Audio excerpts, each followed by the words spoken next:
อุ้ยมุมนี้สวย ไฮไลท์เลย ขอถ่ายวิดีโอแป๊บ ผมมาทำทุกรอบครับทำคอนเทนต์นะครับ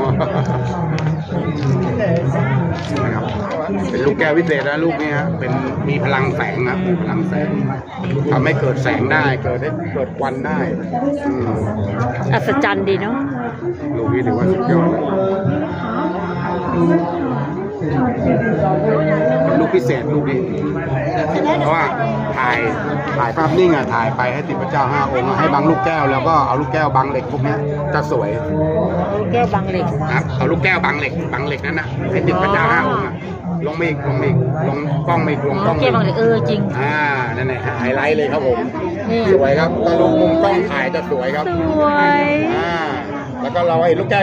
เต็มดวง พี่หมากหนูขอรูปหน่อยนะสวยเขายืนถ่ายรูปก็ไปเดินถ่ายรูป ไฮไลท์